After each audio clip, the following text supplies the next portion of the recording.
Cuando buscas en PubMed, que es el buscador de estudios científicos a nivel mundial, a nivel global, sobre estudios de salud, si pones embarazo, te salen más de 1 millón de estudios hechos sobre el embarazo. Si pones menopausia, apenas hay 90.000. Todavía sigue siendo un tema muy tabú. Claro, la mujer pierde la fertilidad, ¿no? Eso que la hace mujer, en principio, desde el punto de vista biológico, ¿vale? Pero si piensas puramente desde el punto de vista de la biología, eso que la hace mujer, que es la fertilidad, desaparece. Claro. Ostras. Entonces es como que, ¿qué pasa?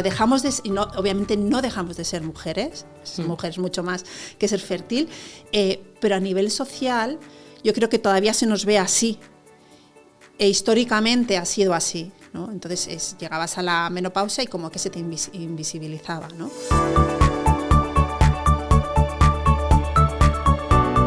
¡Hey! Soy Tania La Santa, mentora de mujeres líderes y fundadora de Luminiscencia del Talento, la herramienta con base científica que te permite expandir tu carrera y tu negocio a través de tu luminiscencia. Vamos a adentrarnos en este fenómeno con profundidad a través de las historias de mujeres que han hecho su sello único a través de esta luminiscencia. Te dejo disfrutando de este episodio. Bienvenida a un nuevo episodio. Estamos en el campus de Google for Startups en Madrid y hoy tenemos a una mujer muy sabia. Ella es nutricionista especializada en menopausia, es divulgadora, es autora de 2 libros y es un placer tener aquí a Raquel Bernácer. Bienvenida. Hola Tania, ¿qué tal? Muchas gracias. Me hace mucha ilusión que estés aquí. A mí también, ¿eh? Estoy un poco nerviosa. Y además que se ha venido desde Mallorca, o sea que tiene muchísimo mérito y creo que eso ya refleja la intención de decir, me apetece estar, ¿no? Sí. Tú tienes una trayectoria apasionante por muchas razones. Creo que por un lado cubres un área del que hay muchísimo desconocimiento, como es la menopausia, donde además creo que hay incluso informaciones contradictorias que ahora abordaremos, pero entiendo que el camino hasta llegar hasta aquí es la suma de todos esos puntos de inflexión de distintas luminiscencias, ¿no? A día de hoy, la menopausia es tu pasión. ¿Y cuál es esa visión que a ti te mueve, que a ti es la que te levanta cada mañana en torno a este tema? Buena pregunta.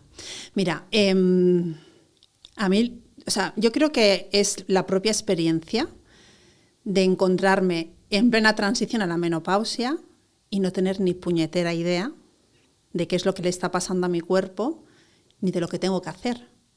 Y eso es lo que me pasó hace 2 años. Es un poco, muchas veces, ¿no?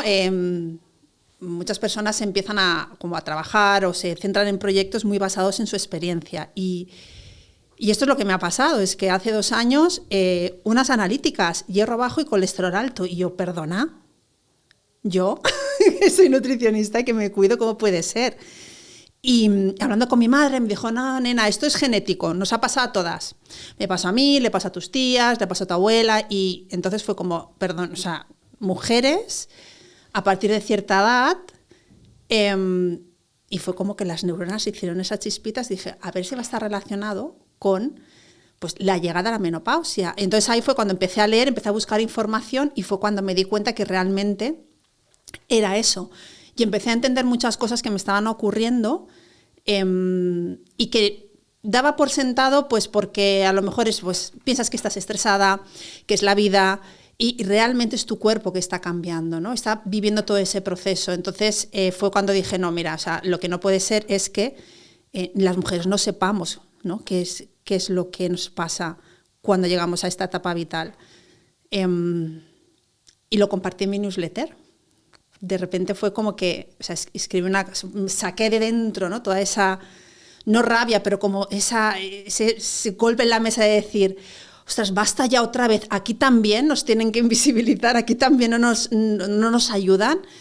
Y bueno, escribí una newsletter a toda mi comunidad diciéndoles lo que me había pasado y que me comprometía a estudiar esta etapa, a aprender y a compartirlo con ellas.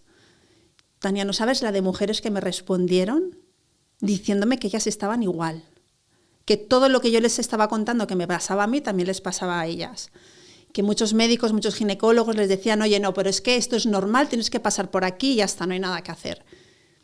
Cuando hay mucho que puedes hacer, ¿no? Y Y volviendo a tu pregunta de qué es lo que me mueve, pues ayudar a estas mujeres, ¿no? Y que esta etapa tenga como su lugar en nuestras vidas. Sabemos mucho de embarazo, o sea, se estudia mucho el embarazo, nos preparan, en teoría, mucho para el embarazo, para la lactancia, pero para la menopausia no.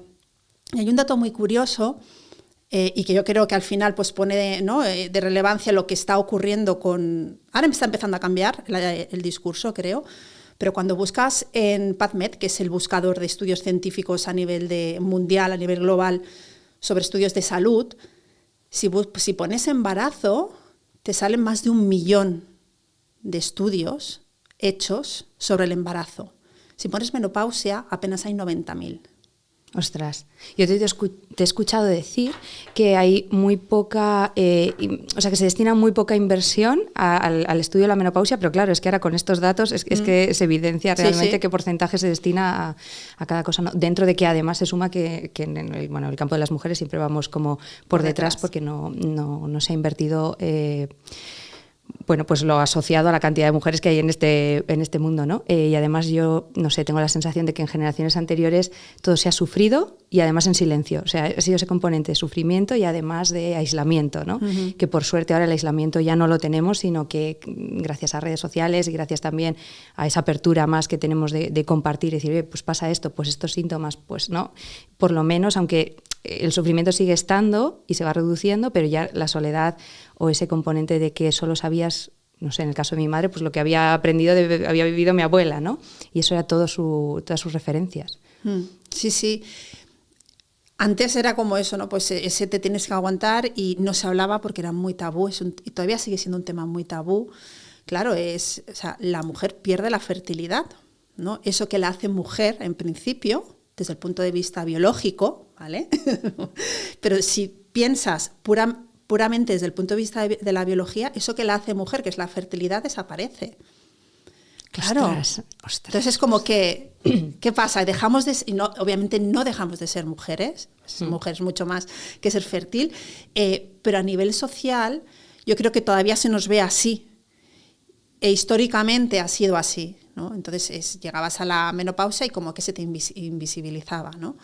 Y bueno, lo que tú has dicho, afortunadamente ahora pues tenemos muchas herramientas para darle visibilidad y voz a esta etapa y a mujeres que están viviendo esta etapa, mujeres que tienen mucho impacto a nivel mediático y que pueden empezar a visibilizar, ¿no? Que la menopausia es un proceso natural, normal, por el que vamos a pasar todas las mujeres y que hay que prepararse. Hay que prepararse, hay que estar preparadas porque son cambios, bueno, pues que tienen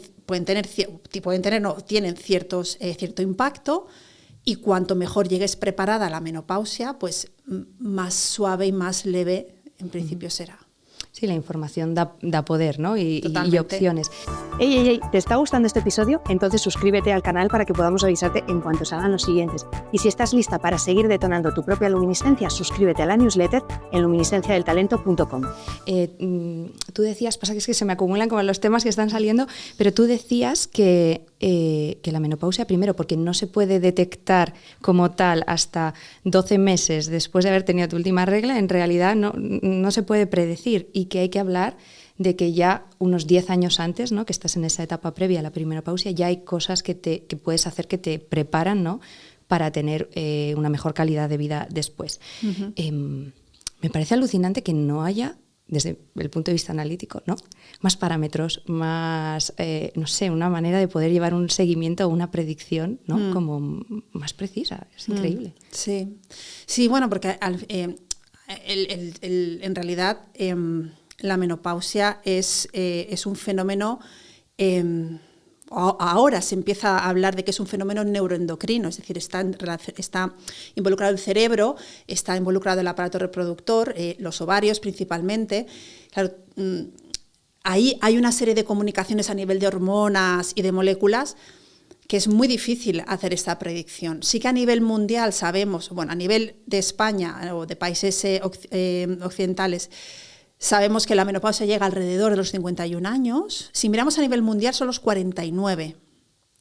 Luego depende de los países y de otros aspectos. Pero bueno, alrededor de los 51 es cuando de media la mujer tiene su última menstruación.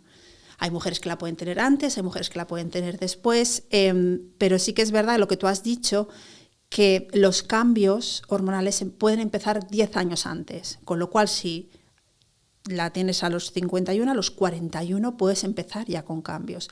Si tú la tienes a los 45, como yo he tenido clientas que a los 45 años han tenido ya la menopausia, a los 35 muchas me decían, yo recuerdo una que me decía, es que Raquel, claro, ahora entiendo lo que me pasaba, yo tenía 36 años y estaba con mi cuerpo que no acaba de entender qué me pasaba y debatiéndome, porque luego el tema de la maternidad es otro melón. Otro melón, claro, porque cada vez la maternidad es más tarde. Entonces ella me decía, o sea, claro, estaba en un momento en el que mi cuerpo estaba empezando ya con la perimenopausia y yo buscando un embarazo. Claro, entonces ahí ya entraron toda una serie ya de temas, ¿no? De cómo hemos construido esta sociedad, sí. Del apoyo que tenemos pues para formar una familia y demás, ¿no? Pero bueno, volviendo a eso que comentabas, ¿no? De que no hay más parámetros, o sea, no podemos predecirlo, sí que puedes conocer tu reserva ovárica, sí que por la sintomatología puedes saber más o menos en qué etapa estás, pero hacer una predicción no. De la misma manera que no puedes predecir la menarquia, la primera regla. Uh-huh. Más o menos puedes tener una idea por ciertos síntomas o ciertos signos, pero no lo puedes predecir. Hay otra cosa que has comentado aquí que me parece también muy valiente y es...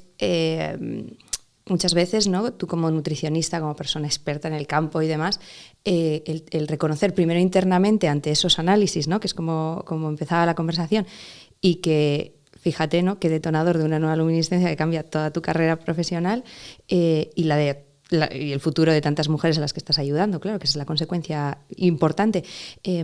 Pero atreverte a esa vulnerabilidad de primero reconocer solo sé que no sé nada, ¿no? O sea, llevo todos estos años dedicada al mundo de la biología y de la anatomía humana y no sé nada, y salgo ahí fuera y lo cuento que no sé nada, pero que desde ahí, pues con mi compromiso para hacer que yo sepa más, y desde que yo sepa más podré hacer que otras personas sepan más, ¿no? Eso creo que es un comportamiento como muy novedoso, porque la mayoría de los profesionales, médicos, expertos, etcétera, muchas veces no se colocan en su silla de todo lo sé, cuando en realidad quizá no es así, ¿no? Pero las personas que normales y corrientes de nuestra casa, que solo nos llevamos diagnósticos y cosas y miedos, incertidumbres y demás, pues que nos hablen desde... O sea, creo que por eso tuviste esa respuesta masiva, ¿no? Primero, por la necesidad y la soledad en este campo, y segundo, porque no suele ser lo habitual que los expertos se muestren así. No, pero ¿sabes qué pasa, Tania? Yo quiero que... a mí es que lo de la palabra es... A veces yo me he llamado experta, porque claro, también te piden, dame un título, ¿no? O ¿qué eres? Pues experta en menopausia, pero realmente tampoco me considero muy experta, me considero una aprendiz. Y porque... O sea, para ser experto, oye, tienes que haber... Bueno, pero tú eres muchísimo más experta que yo en nutrición. Quiero decir, no busco a la persona que más sepa de nutrición del mundo, pero obviamente es muchísimo más experta que pero mí. A lo que totalmente. A donde quiero llegar es que en un campo tan amplio como es la biología, la nutrición, no lo puedes saber todo. Uh-huh. Y yendo a la menopausia, que creo que es un tema muy concreto, es muy nicho, claro, yo empecé a tirar de memoria, a decir, ostras, yo cuando estudié la carrera y estudié, pues claro, yo primero tuve asignatura de nutrición materno-infantil o algo así, pero en ningún momento tuve nutrición en la mujer madura. Entonces yo sabía de la menopausia lo que había estudiado en la carrera de nutrición, antes hice biología y pues lo que pude aprender en una carrera tan o sea, pues no la acabé, no la terminé, pero bueno, que sí, que tenía ese conocimiento básico de cómo funcionaba el ciclo de la mujer, la fertilidad y demás, pero ya está, no sabía mucho más, claro. Entonces, para mí también fue como muy chocante y al principio tenía mucho miedo de hablar de menopausia. Las primeras veces que hablaba de hecho, Tania, cuando empecé a hablar de menopausia en Instagram, creé un grupo de esos de mejores amigos que ahí compartía, pues recuerdo que todavía noches que hasta que entendí, ¿no? Pues para poder dormir, lo que tenía que hacer y demás, pues noches de insomnio que me despertaba, entonces compartía historias ahí, ¿no? Y era pues ese grupo lo llamaba el grupo de mejores amigas de la menopausia, y de ahí salió pues el club de las mejores amigas de la menopausia, como llamo yo a mi comunidad, que son mis mejores amigas de la menopausia, y creo que es una manera, pues eso, ¿no? de hacernos amigas de una situación, un proceso que no nos gusta. No nos gusta porque al final te enfrenta, ¿no? con el paso del tiempo. Y bueno, y al final, esas primeras veces que yo quería hablar de menopausia en mis redes sociales, me daba mucha vergüenza por ese tabú, porque no sabía casi nada. O sea, al final empecé a leer y me sentía más como un loro repitiendo lo que leía, más que habiendo integrado, ¿no? Y comprendiendo, ¿no? Y analizando, no esa mente más analítica, decir, bueno, esto pasa por esto, entonces esta... Y me escondía entre comillas en ese grupo, ¿no? Entonces, ¿te quieres unir al grupo? Y entonces ahí se van uniendo las diferentes, seguidoras. El grupo sigue ahí, ya no está, o sea, no lo utilizo. Pero sí, pero era una red segura, tanto Exacto. para ti como para ellas, para compartir y hacer un poco ese estudio de campo, ¿no? Exacto. El que estabas haciendo tú contigo misma y estas mujeres solas en su casa también, observándose y decir, pues esto me sienta bien, pues esto no, ¿qué puedo hacer? Sí, totalmente. Y a partir de ahí, cuando empecé a ver esa respuesta que había de la comunidad, fue como, bueno, Raquel, sal de aquí, o sea, no te escondas más. O sea, tienes que sentirte orgullosa de estar llegando a la menopausia. Jolín, ¿no otras mujeres han podido llegar? Ya. Y ahora tengo una pregunta para ti. ¿Lideras tu propio negocio? Entonces te espero en tanialasanta.com para recibir mentoría estratégica que te ayude a alcanzar el posicionamiento y la facturación que tu negocio merece. Claro, es que aquí se mezclan varias cosas, porque a veces cuando alguien siente que se está introduciendo en un campo nuevo puede sentir un poco el síndrome del impostor, de decir, ¿cuánta experiencia necesito que me avale para sentirme segura yo aquí? Bueno, pero aquí hay otra parte, que es tu propia identidad. Y cómo tú abrazabas o aceptabas, ¿no? Primero que tú estabas ahí para poder... Me está recordando mucho a Nieves Villena cuando decía que ella se dio cuenta de que su mensaje necesitaba que ella lo integrara más y lo comprendiera a un nivel de profundidad mayor para poder defenderlo, ¿no? y expandirlo fuera. Y siento que en este caso, que además no solo es... O sea, claro, el caso de la menopausia es integrar este mensaje primero por dentro, pero luego también por fuera, ante el espejo, también ante la sociedad y lo que se supone y todos estos tabús asociados, cuando en realidad...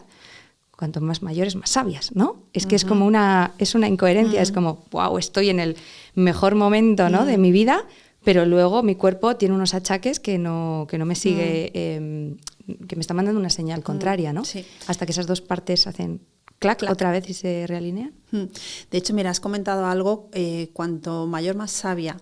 Dentro del estudio de la menopausia, pues está estudiando pues por qué ocurre, ¿no?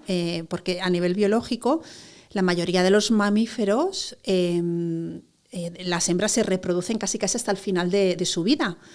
Esto no ocurre en los humanos, no ocurre en las ballenas, y creo que había alguna especie más por ahí, creo que incluso hace poco encontraron un primate, que entraban en menopausia y vivían varios años, o sea, bastantes años más. Y hay creo que es una antropóloga, no recuerdo el nombre, que formuló la hipótesis de la abuela, que es súper bonita, que es una hipótesis que dice que bueno, pues que la menopausia al final ha supuesto una ventaja competitiva, porque las mujeres, en el momento en el que dejan de ser fértiles y pasan a ser abuelas, pueden cuidar de ¿no? Pueden dejar que las mujeres más jóvenes sigan reproduciéndose, o sea, esto es de nuevo a nivel biológico, perpetuando la especie. Ellas, las abuelas, pueden cuidar de esos niños, pero también pueden realizar tareas dentro de la comunidad, salir a recolectar, contribuir, ¿no? con esa sabiduría que les ha dado la vida. ¿Y qué hacemos aquí? Las ponemos en un lado, fuera, no, tú eres vieja, tú no sirves. No hemos entendido No nada. hemos entendido nada, no estamos súper desconectados de la naturaleza. Ya, claro, o sea que tiene todo sentido. Es un regalo, ¿no? El que Sí. en las sociedades podamos tener la sabiduría de la gente más mayor y que tengan el tiempo Claro. para entregarla y aportarla, ¿no? A generaciones más jóvenes. Si volviéramos al principio de cuando tú estudiaste nutrición, entiendo que la edad adulta no te preocuparía lo más mínimo ni específicamente, ¿no? Ha sido tu propio camino de vida el que te ha llevado ahí. ¿Por qué la nutrición? Pues mira, la nutrición empezó, me metí en nutrición porque buscaba una salida fácil. Ahora, o sea, esto fue la mentalidad de 20 años, de chica joven de 20, que tenía 22 años. Cuando yo estudiaba biología, la carrera de biología, había repetido tercero, estaba en cuarto, no me estaba yendo muy bien, me encantaba, o sea, me encanta la biología, me encanta pues la ciencia, la naturaleza, cómo funcionan los seres vivos, o sea, me apasiona, pero es verdad que en la carrera de biología pues me costaba muchísimo, o sea, no encontraba pues esa manera bueno, pues me parecía todo súper complejo. Y bueno, pues no era una estudiante brillante, por decirlo de alguna manera. Repetí un curso, y bueno, y al final me veía pues siendo profesora de instituto, como salida. O sea, yo me quería ir a la Antártida a estudiar las ballenas y no sé qué y no sé cuántos, pero veía que con ese ritmo yo acabaría de profesora de instituto, con todo el respeto a los profesores de instituto, por favor, pero no era lo que a mí me gustaba. Y entonces... yo veía también que mis amigos, ¿no? Mis amigas habían estudiado enfermería, una carrera de 3 años, aquella época era diplomatura, estoy hablando de 1998, cuando me fui yo a estudiar la carrera a Barcelona de nutrición. Y empecé a buscar alternativas, quería una carrera de 3 años, que fuera sanitaria y que me resultara relativamente, o que yo creyera que me iba a resultar relativamente fácil sacármela, después de haber estado metida en biología. Y encontré nutrición. A mí me encanta cocinar, yo empecé a cocinar muy jovencita, con 14, 15 años, me encanta comer y me encantaba la salud, y fue como, ostras, esto como que une, ¿vale? Un montón de piezas que me interesan. Y dije, pues, ¿por qué no? Entonces hablé con mis padres, claro, implicaba irme de Mallorca a Barcelona, ese año se iba mi hermano también de Mallorca a Valencia a estudiar su carrera, y bueno, y fue al final, bueno, pues venga, si lo que quieres hacer, vete. Y encontré mi pasión ahí, Tania. O sea, disfruté como una nana la carrera y es donde empecé a brillar. Fíjate. Es que importante estar en el sitio adecuado. Es que totalmente. De un sitio a otro la misma persona se puede sentir totalmente distinta. Hiciste nutrición y ¿cómo te veías entonces a futuro? ¿Qué es lo que creías en aquel momento que iba a ser tu futuro? Pues mira, yo hice nutrición para trabajar en un hospital. Vale, o sea, el hospital era lo que te atraía. Sí, era para trabajar en un hospital. De hecho, de todas las carreras que puse cuando acabé el COU, una era medicina, no saqué nota, pero bueno, yo probé. Claro, esa es la actitud. Sí, yo probé, yo eché a todas aquellas que con mi nota podía igual colar, probé, no coló ninguna. Y entonces, bueno, pues eso, al final, cuando vi el tema de nutrición clínica, tal, no sé qué, trabajando en un hospital, dije, fantástico. ¿Qué es lo que pasaba en aquel momento y que todavía pasa, pero no pasa tanto? Bueno, en aquel momento la carrera de nutrición era un título propio de la Universidad de Barcelona, solo había 3 universidades que lo ofrecían, Barcelona, Navarra y Vitoria. Un título propio implica que es un título propio de la universidad, no es oficial, con lo cual, bueno, pues... si querías trabajar en un hospital, en la sanidad pública, con un título propio no podías trabajar. Afortunadamente se estaba ya pues procesando todo, estaba todo el proceso ya para que fuera una carrera oficial. De hecho, mi promoción fue la primera promoción que salió ya como diplomatura oficial. El tercer año, esa tercera carrera ya fue la diplomatura en nuestra promoción. Pero claro, o sea, fíjate, o sea, te estoy hablando del año 2001, ¿no? Cuando terminé, 2001, yo decía que era dietista, me decían, ¿dentista? ¿En serio? ¿No? ¿Hace 20 años? No. Anda, lo damos tan por hecho todo no, que ya es claro, porque ahora la nutrición habitual. Es como claro. Que todo el mundo quiere ser nutricionista. Sí, sí. Bueno, ahora tenemos el problema del intrusismo, ¿no? Pero en aquella época, fíjate, es que solo había 3 universidades. Yeah. Mis profesoras se formaron en Francia. Lo que refleja también el poco interés, ¿no?, en la sociedad por nutrirnos bien, ¿no? Exacto. Y bueno, pues es lo que te decía, ¿no? No era un título propio y entonces, claro, verme en un hospital era muy difícil. Yo me volví a Mallorca y ahí ya, bueno, pues me sale un trabajo en una franquicia de estas de productos tal, y dije, bueno, pues me meto aquí, no aguanté nada, 8 meses, y cuando ya estaba ahí, porque a mí me ha pasado esto, ¿no? Como que voy encadenando cosas, es como que no puedo más y me sale una oportunidad. Esto ya no sé qué y me sale la oportunidad. Y estaba ya planteándome dejarlo porque no me gustaba en el modelo de negocio ni la forma de trabajar, y me salió la oportunidad de irme a Barcelona a la universidad de profesora ayudante y dije, me voy, aunque un sueldo bajísimo, pero digo, aunque tenga que estar comiendo arroz y latas de atún estos 2 años. Y entonces me fui allí y entonces ahí ya me salió la oportunidad. Estuve, bueno, pues trabajando en la universidad, súper bien, muy contenta. La universidad tenía un servicio para empresas, para dar, bueno, pues entonces estuvimos pues trabajando pues con varias empresas de alimentación, creando materiales, y a raíz de ahí salió la oportunidad de empezar a trabajar para Unilever, que fue la multinacional en la que entré, y estuve 15 años trabajando allí. Wow.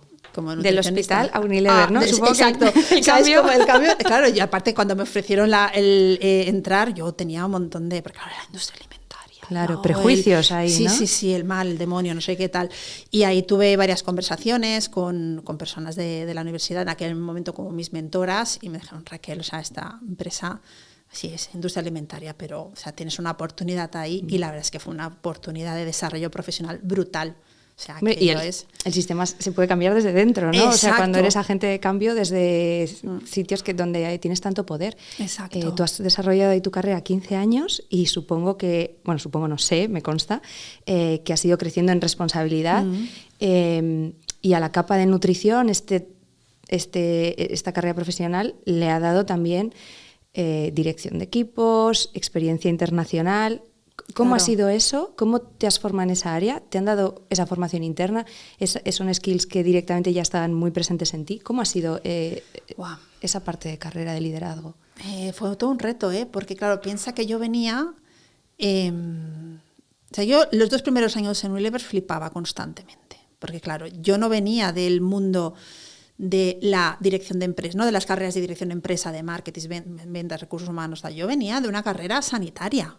O sea, yo quería trabajar en un hospital. Claro, es que el choque es claro, enorme. Entonces, choque cultural, claro, o sea, a mí me llevaban de team building a un barco y yo flipaba y decía, perdona, o sea, pero no tenemos que estar trabajando en la oficina, que me llevan aquí un día a un barco a hacer cositas con los equipos y a conocernos y tal. Digo, pero eso no lo podemos hacer en el bar. Claro, a mí al principio eso me chocaba muchísimo. Ahora entiendo lo que hay detrás de todas esas actividades.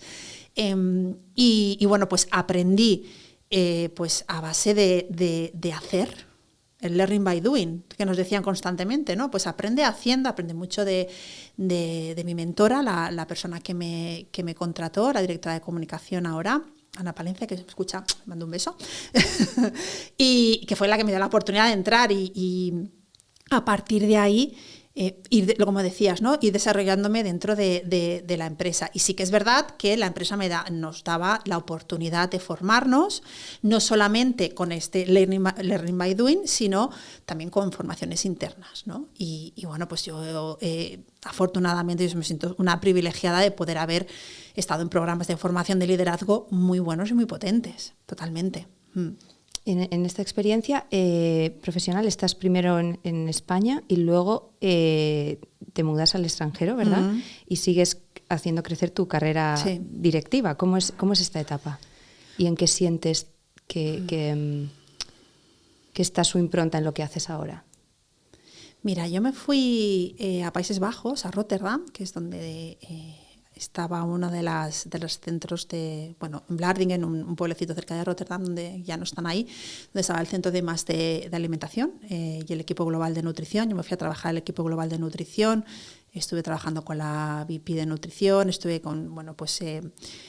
coordinando los equipos de nutrición de los diferentes países, de los diferentes continentes, en proyectos de sostenibilidad. O sea, para mí fue como un acelerador. ¡Buah, qué escuela! Brutal, porque además dejas tu país, dejas tu idioma, tu cultura, que aunque sea un país occidental, da igual. O sea, ahí pues a las 6 la gente cenaba y estaba todo cerrado. Y yo salía y me quería ir al supermercado a comprar y no podía, porque entonces aprendes a organizarte de otra manera. Entonces es como... yo soy una persona que además me da mucha energía todo lo nuevo, ¿no? Todo lo nuevo es como pam, pam, pam. Y bueno, los primeros años me lo pasé bomba, luego peté. Luego hablamos de eso si quieres. Pero bueno, fue una escuela brutal. Y tener esa visión de la nutrición, ¿no? De todo el mundo, de lo que... Claro, porque estás en España, tienes la visión de España, estás en Europa, tienes la visión de Europa, pero tú estás hablando de que llevabas dirección en varios continentes. Te da también una información poblacional, ¿no? de todo el mundo, y entiendo que tu visión ahora es mucho más rica, fruto, ¿no? Claro. de ese conocimiento global. Claro. Entiendes que cada región, cada zona tiene sus peculiaridades, que no puedes extrapolar, ¿no? Lo que pasa en España o lo que pasa en Europa en un país de Asia, por ejemplo, o de Latinoamérica. Y eso lo veíamos mucho pues, con tendencias, ¿no? Tendencias. Claro, piensa que todo el auge de las redes sociales a mí me pilló trabajando allí, la aparición. O sea, yo recuerdo una reunión con una agencia que nos explicaba lo que era Twitter. Esto acaba de salir y esto va a ser no sé qué. Y nos explicaban lo que era Twitter, que acababa de salir. Y yo, venga, yo me hago una cuenta. Yo era como, venga, pues esto todo lo nuevo de cabeza. Yo hago una cuenta. Y nos contaban lo importante que era que las empresas estuvieran ahí. Y que empezaran a relacionarse con sus consumidores, ¿no? Desde ahí. Entonces, claro, o sea, la visión que te da eso, esto es un ejemplo, pero la visión que te da eso a nivel global, a nivel internacional, es brutal. Entonces, es como ahora en mi trabajo, en mi negocio, es cómo puedo aplicar todo eso, ¿no? Y bueno, pues yo creo que no te sabría decir cómo lo puedo aplicar, porque creo que como ya forma mucho parte de mí, es como que me sale, no es consciente. Pero sí que es verdad que luego, a veces cuando hablo con según qué profesionales o qué colegas, sobre todo el mundo de la nutrición, que es una profesión muy joven, falta todavía mucho movimiento y mucha experiencia a nivel más creo que de negocio, de mentalidad de negocio, de enfrentarse a liderar proyectos, a liderar equipos. Entonces ahí es cuando me doy cuenta del camino que tengo recorrido. Yo creo que ese es un factor diferencial en tu trabajo, por lo que lo conozco de cerca, y está ahí. Y siendo también que tienes el reconocimiento de otros profesionales de tu sector en ese sentido. Hablas de ese crecimiento, ¿no? Dentro de la marca y todo ese aprendizaje y ese disfrute, y has mencionado también que llega un punto en el que ese disfrute se acaba y tú sientes que por ahí no. Sí. Eso es estando fuera, ¿no? Y decides volver. Esto me pasó, en realidad, me pasó el último año que estaba en Barcelona. Ah, antes de irte ya. Antes de irme, sí. Lo que pasa es que yo no sabía lo que me estaba pasando. Yo no sabía que estaba teniendo un burnout, pero era un burnout. Mi rendimiento bajó muchísimo. Luego, hablando con compañeros, me decían, es que, claro, ¿qué le pasa a Raquel, no? Y bueno, pues busqué ayuda de una coach y con mi coach pues llegamos la conclusión a la que llegué fue: tengo que irme de aquí, dejar Unilever no lo puedo hacer porque es que además yo había montado una empresa con mi familia, con todo el tema de la crisis, bueno, pues montamos una empresa para mis padres, no sé qué tal, teníamos muchas deudas y yo no podía dejar mi trabajo. Y entonces era, bueno, pues si no puedo salir de aquí ahora para montar mi proyecto, yo ya estaba divulgando, yo tenía mi blog de cocina. Ya habías empezado ahí por tu cuenta. Hablaba ya de nutrición, de cocina saludable, estaba muy focalizada en la cocina. Para no entrar en conflicto. Porque, claro, con la empresa. Sí, porque era delicado. Entonces estaba muy metida en cocina saludable, que aparte me encantaba y me encanta. Entonces era como, ¿qué hago? Me voy de Unilever y empiezo por mi cuenta, pero aquí tenemos un agujero que tenemos que tapar, y en aquel momento era yo la única que podía porque tenía un puesto, un buen sueldo, o que me busquen un trabajo fuera de España. Y la opción fue, pues salió Países Bajos y para Rotterdam que me fui. Y entonces ahí, como te decía, como toda esa parte novedosa me daba energía, pues el primer año y medio estuve ahí como on fire. Pero luego la compañía decidió cerrar ese centro, mudarse a otra zona del país, y a mí eso ya no me encajaba. Y yo ya entonces era como que luego yo reflexionando, ya cuando hice terapia y demás, era como que cuando me fui a Países Bajos, era como que había metido debajo de la alfombra toda la porquería, y eso aguantó un momento, pero luego allí salí otra vez, ¿no? Y bueno, y al final, pues un día hablando con mi jefa, yo me quería ir, no había opciones de salir con indemnización con todo aquel movimiento tal y como estaba planteado. Y entonces, me derrumbé. Estábamos haciendo un Zoom, yo estaba trabajando en casa y me derrumbé, y mi jefa, o sea, no sabía qué hacer, pobrecita, era como, ay, ojalá estuviera ahí para ponerte un abrazo. Yeah. Me dice, cógete 2 o 3 días, dice, vete de compras, vete a visitar, vete a Ámsterdam, vete a no sé qué, tal, y luego vuelves a ver cómo estás. Y volví, estaba igual. Me fui al médico y entonces fue cuando me dijeron, tú lo que tienes es un burnout, habla con el médico del trabajo y que te den una baja. Entonces ya estuve 4 meses de baja y 2 años para recuperarme del todo. Wow. Entonces yo creo que tuve la suerte de que ahora se habla mucho más, ¿no?, del tema de salud mental, pero en aquel momento, estoy hablando del 2017, no se hablaba, al menos aquí en España. Y fíjate que nadie se dio cuenta de lo que me estaba pasando cuando estaba en España. Y tuve conversaciones con recursos humanos, con la vicepresidenta de marketing. ¿Qué te pasa, Raquel? Es que no lo sé. Y allí lo tienen como más por la mano, lo cuidan más, es un tema que cuidan más. Y enseguida me hicieron me dijeron, esto es lo que te pasa, 4 meses de baja, y luego algo que, claro, aquí en España esto no se hace, la reintegración al trabajo duró 9 meses. O sea, a mí no me dieron el alta y te pones a trabajar tus 40 horas, no, empezamos con un proceso de integración, 6 horas creo que fue el primer mes y medio, después de 6 horas visita al médico, 9 horas de trabajo, y así fui construyendo hasta que a los 9 meses estaba trabajando 40 horas otra vez. Ahí decidí que me iba. Dije, me voy de Unilever, y me da igual irme con una mano delante y otra detrás, ya... porque esto afecta a mi salud, ya es la prioridad. Y fue como ahí, pues gracias al psicólogo al que iba, me hizo ver que yo me veía durmiendo bajo un puente, si me iba. Y además era muy gracioso porque yo vivía muy cerquita del río Mas, ¿no?, que es un pedazo de río, y hay varios puentes, y está el puente Erasmus, que es un puente precioso, y yo vivía a 5 minutos de ahí. Y a veces salía a caminar y pasaba por debajo del puente, y era como que me veía que va a estar ahí, o sea, una cosa tenías en la hasta cabeza. El puente y el banco elegido, ¿no? Sí, era como, es que ya como wow. Es que no voy a ser, ¿sabes? Sí. Inconscientemente, o no sé, pero ni siquiera me veía capaz de poder volver a España, a casa de mis padres, que dices, tío, pero es que... y cuando me di cuenta de que bueno, pues que todo estaba en mi cabeza, ¿no?, y pude empezar a cambiar eso, fue cuando decidí, me voy. Hablé con mi jefa, hablé con recursos humanos, le dije, me voy. Me dijeron, bueno, tómate tu tiempo. Me dejaron tiempo, incluso si quieres utilizar algunas horas de trabajo para empezar a crear tu proyecto, ningún problema. O sea, se portaron súper bien, Tania.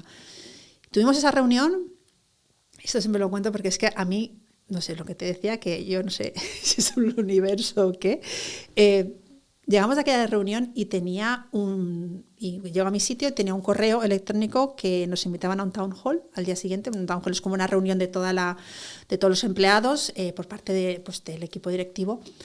Y al día siguiente fuimos a esa reunión y nos comunicaron que estaban cambiando pues, todo el proceso de mudarnos al nuevo centro y que iban a ofrecer packs de salida, indemnizaciones a quien no quisiera irse, algo que antes no estaban ofreciendo.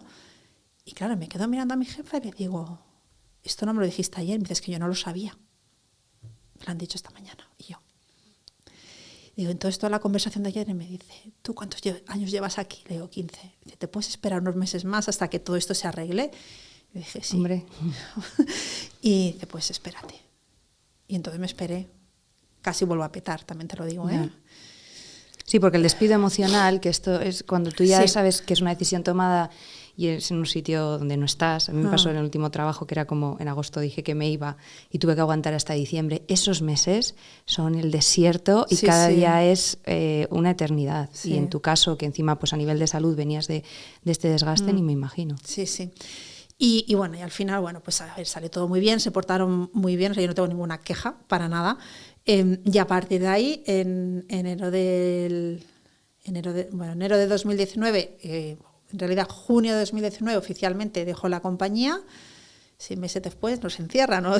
9 meses después nos encierran en plena pandemia y era como, ostras, ¿y ahora qué hago? Pero bueno, o sea, para mí ha sido, o sea, esa oportunidad, ¿no?, de poder salir y empezar ya a crear mi negocio. Al principio era mi proyecto, ¿no? Y dentro de la creación de ese proyecto he dado muchos tumbos, porque empecé con alimentación sostenible. Sí, porque además alguien como tú que tiene expertise en tantas áreas, pues al principio se está explorando. Es que es así, hasta que tú afinas y te quedas con lo que disfrutas, con lo que también tu comunidad te está demandando más y lo que tú en este momento vital estás vibrando. Es imposible llegar a un proyecto y aterrizar teniendo en claro que no tiene sentido. Tienes que permitirte explorar y más por después supuesto.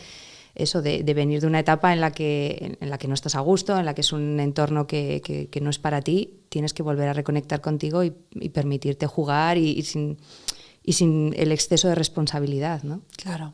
Sí, no, desde luego, desde luego. Y bueno, y pues a partir de ahí ya, pues lo que hemos hablado hasta aquí. Qué fuerte. Claro, esto refleja que a veces las multinacionales no son el demonio, ¿no? Sino que a veces, precisamente por el volumen de gente con la que trabajan, y sobre todo si están más avanzados como en Europa quizá que aquí en España, te pueden acompañar en planes que tienen todo el sentido, ¿no? Que las transiciones son transiciones y no es me incorporo ya, que creo que también en la maternidad eso debería ser así. Tienes una baja de maternidad, al día siguiente tienes que estar en no tiene ningún sentido. Wow, en este proceso tú hablas de que tienes de que ya pasas al campo de la nutrición, ya venías de años haciendo toda la parte de cocina saludable y por tanto tenías ya una comunidad y una trayectoria, y pasas a ponerte como profesional independiente, ¿no? Entiendo. Yo hay una cosa que veo en muchas clientes con las que he trabajado que vienen del campo de la multinacional, que es un cambio de adaptación, o sea, es un proceso de adaptación muy fuerte, pasar de una estructura grande donde has tenido un título, directiva de tal, responsabilidad, equipo, jefes, gente a la que rendir cuentas o que te rinden a ti, a de pronto pasar a una estructura tan flexible, tan pequeña y con tantas posibilidades. ¿Tú notas todavía el influjo? Pues no sé, como estos... ¿La influencia? Sí, estos más de 15 años, ¿no?, de trabajar en un sistema así. ¿Ha sido fuerte el cambio de sistema o ha sido mucho más fluido para tu cuerpo, tu sistema nervioso y tu manera de ser? Yo creo que ha sido más fluido de lo que me pensaba. Pero también es verdad que, y eso creo que lo hemos comentado antes fuera de micro, echo mucho de menos claro, porque al final yo trabajo sola, pues trabajo con mis clientas, pero yo trabajo online. Claro, y trabajo en casa. Sí que echo de menos la interacción, ¿no?, con más personas, el poder pedir feedback, eso de tomarte un café. Pues mira, ¿qué proyecto está este con este? No sé qué. Pues es que ahora resulta que me encuentro con esto, con tal. Pues yo una vez en un proyecto similar hice... Entonces, este tipo de riqueza y de intercambio de conocimiento, claro, no lo tengo, o lo tengo menos, ¿no? Entonces, ahí la idea de, o la necesidad de entrar a lo mejor pues en grupos, ¿no? de mujeres para, de alguna manera, poder nutrirnos entre todas, ¿no? y seguir creciendo. Pero claro, yo al final venía con una forma de trabajar que, por una parte, mi forma de trabajar creo que más innata y lo que aprendí allí, que es como trabajo ahora, ¿no? Pues organizándome bastante bien. Y claro, ahora si yo no hago el trabajo, yo no cobro, ¿no? Vamos a ver si esto podemos hacerlo, ¿no? Los famosos ingresos pasivos, pero más allá de eso, al final siempre tienes que estar trabajando, obviamente. Pero la figura de tener a esa persona que está por encima en el buen sentido, ¿no? Que te hace de guía, que te mentoriza, que te dice por aquí sí, por aquí no, que te da su opinión, que te hace crecer, eso es lo que se echa de menos, creo, cuando emprendes sola. Claro, precisamente como tú conoces lo importante que ha sido esa estructura para ti, te las buscas ahora en este sistema fuera. Yo sé que tú tienes una capa empresarial muy importante, sumada a la capa de nutrición, y al final toda esta experiencia que tienes, creo tú hablas desde, yo creo que con mucha humildad, pero tienes una visión 360 grados de la nutrición desde el punto de vista académico, desde el punto de vista de empresa y de industria alimentaria, desde el punto de vista global de la estructura mundial, desde el trabajo con cliente final. Y hoy en día, desde tu campo de divulgación, ¿no? Porque a ti, en una semana normal, dices, trabajo desde casa, sí, pero también le estás dando formaciones en universidades, empresas, etcétera, ¿no? ¿Cómo has conseguido llegar? O sea, ¿cuál dirías que es no sé si la clave del éxito, ¿no? Pero para llegar a este sitio de mi espacio me lo doy yo, porque al final trabajar de manera independiente, pues sí, te irán llamando, tal, pero te llamarán porque primero tú te ofreces como un agente para esto, ¿no? ¿Cómo ha sido este proceso hasta llegar a hoy, desde ese 2019 hasta este 2024? Pues ha sido bastante montaña rusa, no te voy a engañar. Esto no es un paseo de rosas. No sé, hace poco, no sé dónde lo escuché, pues yo no sé si fue una entrevista aquí a alguien que le hiciste tú en un podcast, o no sé a quién le escuché, que decía que emprender es como saltar al vacío y construir un avión mientras vas cayendo. Es que es eso. Yo hablo de la montaña rusa emocional y la montaña rusa de las hormonas, pero es que emprender es una montaña rusa. Un día estás aquí de subidón y un día estás aquí de bajón. Yo ya hace 2 semanas que estaba con un bajón que decía, ¿para qué me he metido en esto? Y ahora es como otra vez, venga, y otra vez para arriba, ¿no? Y creo que reconocer esto, tener la habilidad de mirar hacia atrás y reconocer y honrar tu camino, creo que es clave. Porque si no, tienes el riesgo de abandonar. Si te centras, o sea, es muy importante el momento presente, pero si te centras en cómo estás en ese momento, si estás muy bien, puedes perder la perspectiva y la visión y esa humildad, ¿no? de trabajar, pues, como me gusta a mí, ¿no? de servir, como con esa vocación de servicio. Pero si estás abajo del todo, si te quedas ahí, es como, oye, cojo y me voy. Tú tienes, con tu conocimiento biológico, ¿tienes en cuenta en tu agenda de trabajo tus flujos hormonales, tus semanas, tus componentes, tus señales? Sí, mira, yo rindo mucho más por las mañanas y algo de lo que me he dado cuenta es que a mí entrenar por la mañana me viene de maravilla. Entonces yo antes iba a las 7 de la mañana, ahora he cambiado, voy a las 8:30, pero yo tengo que entrenar a primera hora, o sea, me da una energía para todo el día brutal. Y la alimentación, ¿no? Mantener mis 3 comidas al día, o sea, ahí sí que soy bastante constante con el tema del entrenamiento y las comidas, y luego también con el descanso, ¿no? Darme descansos dentro de las horas de trabajo. Intento, no trabajo así por bloques, en plan, lo tengo todo súper planificado, pero sí que he probado un montón de sistemas. A mí lo que me va bien es tener mi listita, mi to-do list, this week, y me apunto cosas, todo lo que tengo que hacer, y a partir de ahí voy moviendo durante la semana. Pero cuidar mucho mi energía. Para mí eso es básico, es fundamental. Y eso no lo hacía, esto lo aprendí en Holanda. Esto lo aprendió la primera vez que se lo escuché a un amigo holandés que decía, no, hoy no podemos, no quedamos, que es que estoy como cansado y tengo que cuidarme. I have to take care of my energy. Y yo, ¿qué me está contando la energía? Flipado. Siempre fueron por delante, ¿no? Sí, sí. Y es como, y hasta que, claro, no te das cuenta y lo vives y dices, ostras, es verdad, o sea, porque como yo venía de estar constantemente en ese piloto automático tantos años, metida en la famosa rueda de la rata y de pam, pam, pam, y que no paraba, ¿qué me estás contando de energía y de tener que parar? Vamos a tomar una cerveza. Y a la hora entonces de crear tu empresa, ¿tuviste en cuenta que esto, o sea, este es como mi estrella polar, de cuidar mi energía porque es la razón por la que hago este proceso de cambio, y en el crecimiento empresarial entiendo que esto también sigue siendo como tu prioridad, ¿no? Totalmente, pero sí, o sea, yo me he dado cuenta, Tania, si yo no tengo energía, no rindo igual y no puedo ayudar igual. O sea, primero soy yo. Para que primero sean mis clientes, primero tengo que ser yo. Y esto es una cosa que yo intento transmitir también a mis clientas, ¿no? Porque al final son mujeres, claro, entre los 40, los 50 y pico de años, muchas con hijos, de lo que hemos comentado, maternidad tardías, que se abandonan. Y claro, están agotadas, están cansadas, no se reconocen en el espejo. Entonces entran, ¿no?, en esa especie de bucle en el que solo dan y no se dan a ellas. Y esta metáfora que me gusta mucho decir de, amiga, eres una tetera. Y si quieres llenar tacitas, primero tienes que llenarte tú.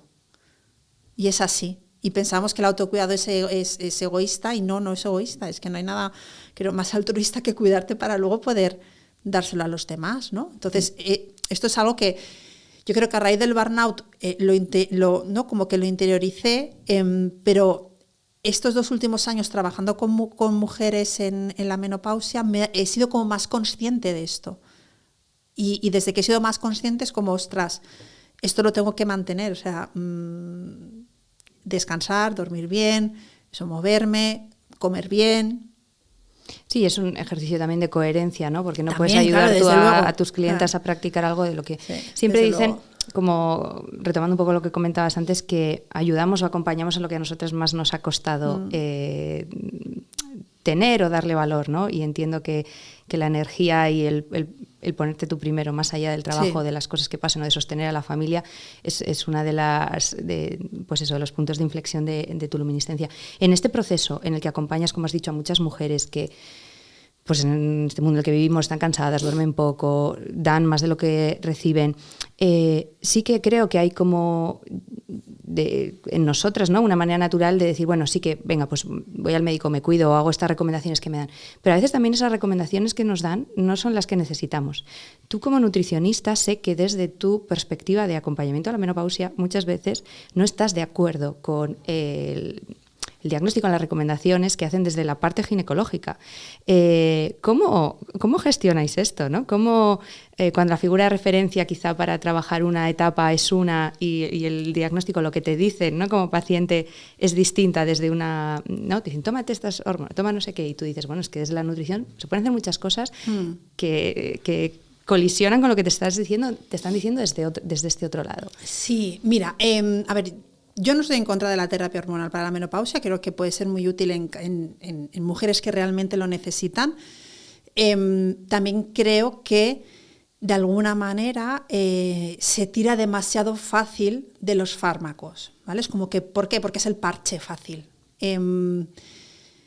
Al final es que los pilares básicos, es que para todo, es que da igual, es que en la menopausia, en el embarazo, se hace deporte, es que es alimentación, movimiento, descanso, gestión del estrés o gestión de la energía. Estoy intentando cambiar lo del estrés y creo que es muy es como más negativo. Y al final no podemos quitarnos el estrés, o sea, vamos a empezar a ser un poco realistas. O sea, no quiero ser catastrofista en el sentido de que no, o sea, no podemos hacer nada contra el estrés, sí, pero quiero buscar la manera de positivizar más este mensaje y hablar más de la energía, ¿no?, de cuidar tu energía. De ser esa tetera. Entonces, cuando tú cuidas esos 4 pilares, la mayoría de veces no necesitas tomar medicación. es verdad que hay síntomas que al final, por muy bien que estés llevando esos pilares, pues están ahí y pueden afectar a la calidad de vida. ¿Por qué ocurre? No lo sabemos. Es que ya te he dicho, 90.000 estudios de la menopausia, pues desde creo que era el año 1800, ¿no? Desde finales del 1800. O sea, ya me dirás. Entonces, hasta que no vayamos teniendo más información de lo que podemos hacer y de cómo podemos tratar la sintomatología, es fundamental trabajar estos pilares, pero ya no solamente para los síntomas de la menopausia, es que para reducir el riesgo de enfermedad cardiovascular, reducir el riesgo de cáncer, el de osteoporosis, el de diabetes tipo 2. Claro, todas esas enfermedades crónicas que aparecen a medida que nos vamos haciendo mayores están muy relacionadas con esos estilos de vida y que es que todo se une. Es que todo se une. Es que, ¿qué es lo que es bueno para el corazón? Patapam. Lo mismo que para reducir el riesgo de cáncer. Es que al final el mensaje es el mismo y buscamos esa píldora mágica, esas semillas de no sé qué, ese ingrediente mágico que viene de no sé dónde, y nos olvidamos de lo importante.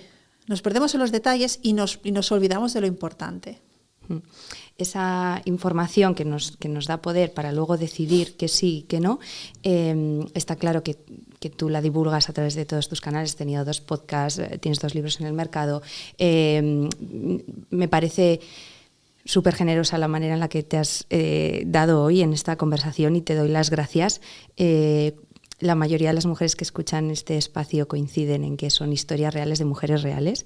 Por supuesto, hemos podido aprender mucho de la menopausia y yo invito a que ahora, cuando nos digas dónde pueden encontrarte, sigan buscando ahí. Pero me parece todavía más generoso hablar desde el lugar desde el que lo has hecho, compartiendo, no desde el ¿cómo se dice? Desde el estrado, ¿no?, de profesional de la nutrición, sino decir, soy una mujer normal que ha vivido de todo, que tiene la capacidad y la valentía de decir, estoy en esta etapa, estoy aprendiendo esto y lo pongo al servicio de mi pasión, que en el hilo conductor de toda tu historia está claro que era la nutrición, que no llegaste hasta ahí sabiéndolo desde el principio, sino que tú intuías que era la rama de la salud. ¡Ay, biología! No, por aquí, ¿no?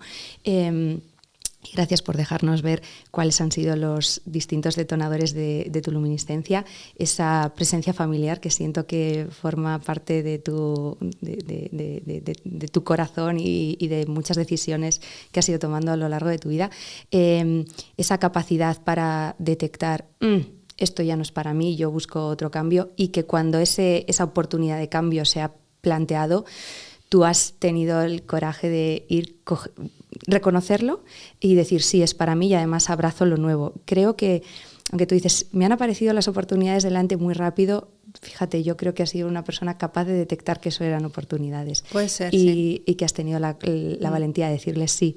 Esos mentores que has tenido dentro de tu carrera profesional y cómo te han sabido cuidar y acompañar en las buenas y en las no tan buenas, y cómo también has sabido leer esas señales en un momento en el que no había tanta información sobre salud mental y decir, esto no es para mí, necesito como un cambio, ¿no? Y cómo eso ha derivado finalmente cuando los tiempos eran los adecuados en esa carrera independiente que bebe fruto de todas tus luminiscencias anteriores y de la visión global del mundo que tienes de esa etapa previa. Creo que es un regalo que tu propia experiencia vital con la menopausia lo pongas al servicio de otras mujeres y de la sociedad en general, porque creo que solo cuando tengamos agentes realmente interesadas en saber qué es lo que nos pasa, habrá más investigación, y creo que la investigación empieza por cada una de nosotras, no dependiendo de la financiación externa que haya para la causa o para el diagnóstico, sino lo que podemos hacer cada una y cómo uniéndonos, ¿no? Y compartiendo desde ahí, pues ese componente al menos de la soledad va desapareciendo y el de la información va aumentando. Millones de gracias, Raquel. ¿Dónde podemos seguir aprendiendo de ti y de esta etapa vital tan importante para las mujeres? Pues en mi página web, en www.raquelbernace.com, ahí tengo un blog que estoy reactivando y podrán encontrar información. Ahí se pueden apuntar a mi newsletter también. Escribo normalmente 2-3 newsletters a la semana compartiendo información pues de cosas que descubro, talleres que doy y demás. Y luego en Instagram, en Raquel.Bernacera, ahí es donde estoy. Estos son los canales que suelo utilizar. Vale, estupendo. Pues allí los dejaremos todos etiquetados con la descripción del episodio. Y me gustaría preguntarte, si me preguntamos al terminar, ¿qué mujer luminiscente te gustaría escuchar en este espacio? Wow. Y es una pregunta complicada porque al final tenemos como, pues, ¿no?, muchas personas que nos pueden venir, pero yo creo que la primera que te venga, por la razón que sea, estará bien.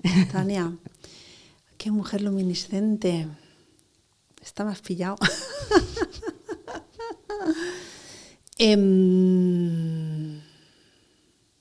ver. Estoy echando así carrete de mujeres que sigo y que no hayan estado ya, porque es que hay muchas que han estado ya, Tania, que ya llevas 5... Ya llevamos 5 temporadas, pero es que yo traería aquí a todas las mujeres del mundo y tenemos la suerte desde que aquí desde Well for Startups apoyan esta causa, nos brindan todas las facilidades y ojalá puedan pasar todas. A ver, pues mira, hay una mujer que sigo que me parece que es muy crack en lo que hace, de la que aprendo mucho, que es Patricia Marra. Vale, perfecto. Me gusta mucho lo que hace. Le llamaremos. Millones de gracias, Raquel. Gracias por venir desde Mallorca, por darte así. Y gracias, como siempre, a las personas que están al otro lado viendo este episodio y siendo fieles a cada una de las historias que con tanta generosidad ponéis sobre la mesa. Un beso enorme. Nos vemos en el próximo episodio. Un beso. Gracias, Tania.